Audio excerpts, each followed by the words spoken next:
Tried something new this year and it didn't work out, but that doesn't necessarily mean that it's all bad.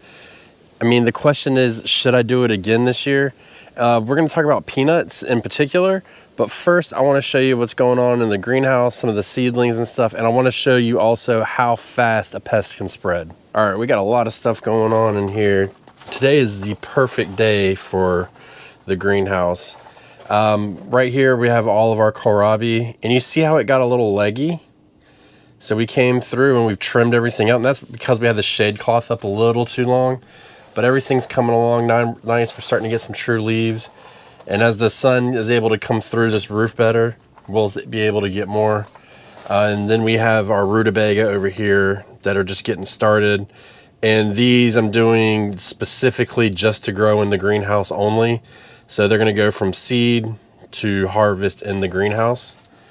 And then over here, this is a big win for me, is some onions that I've got going on. So these are my sweet granics, and you can see they're all coming up here. They're a short day Valdelia type onion. They're real sweet. And these over here are my Utah jumbo onions. Now, I'm a little upset about these guys. So where I am in zone 8A, in North Carolina, we have to grow a short day onion because the bulbing is triggered by the amount of sunlight.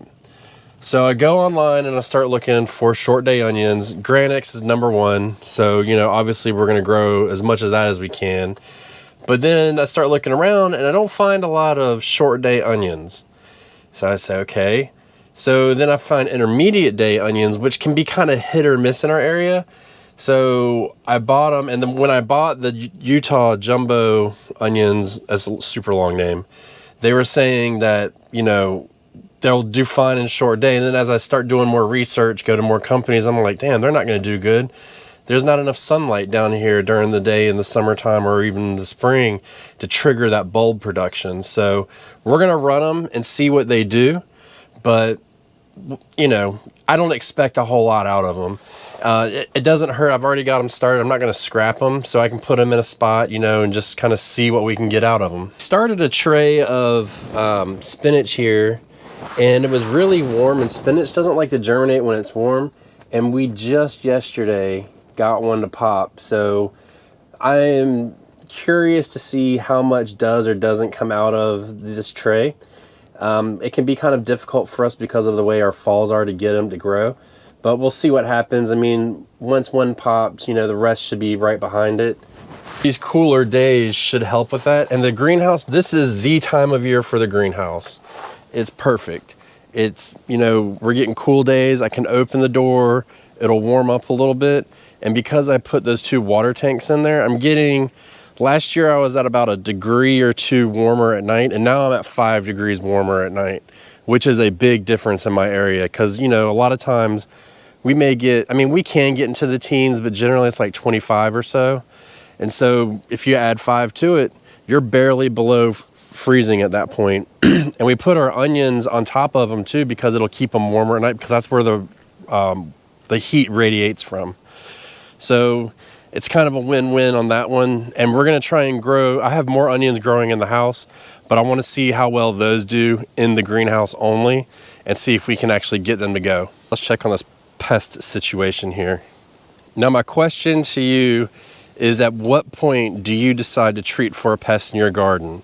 Is it like as soon as you get something, you see something happening, or do you kind of wait and kind of see how it pans out? So leave a comment below and let us know, because everybody's different. I know people that never ever treat whatsoever, and I know some people that do, and there's all kinds of methods. You know, there's coverings, there's picking, and then there's spraying and stuff like that. I typically use an organic spray and I hand pick. That's my method. So I start hand picking and then I use a spray.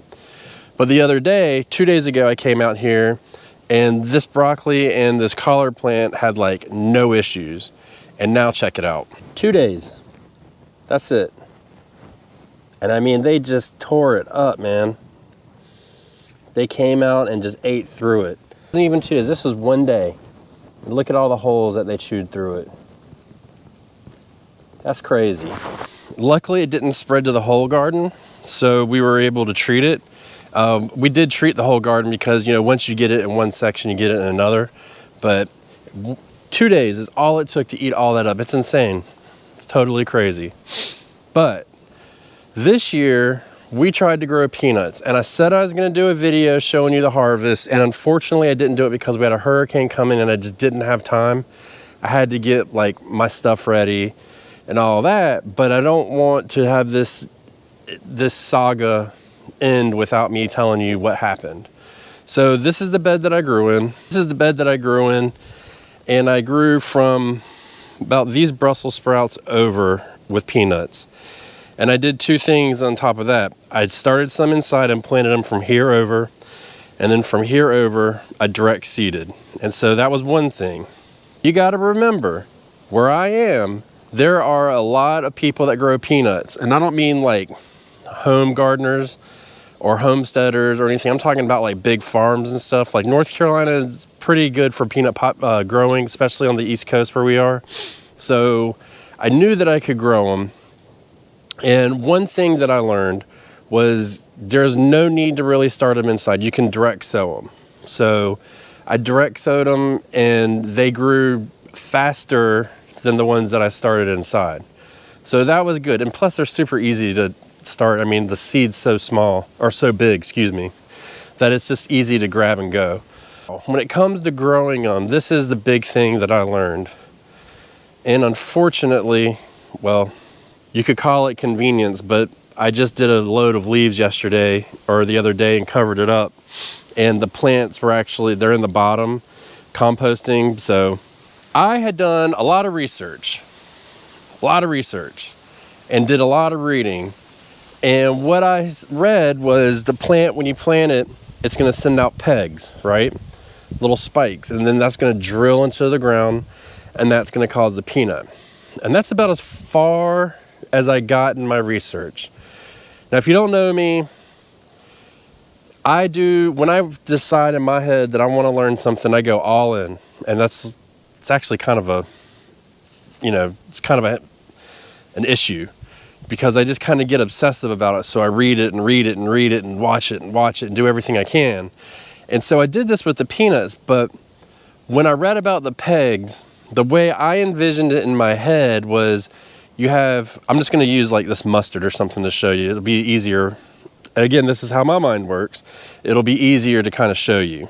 So the way I envisioned it was, you would get these pegs that would come out of here, and then they would come down and they would drill in. And then that is where your peanut would come from.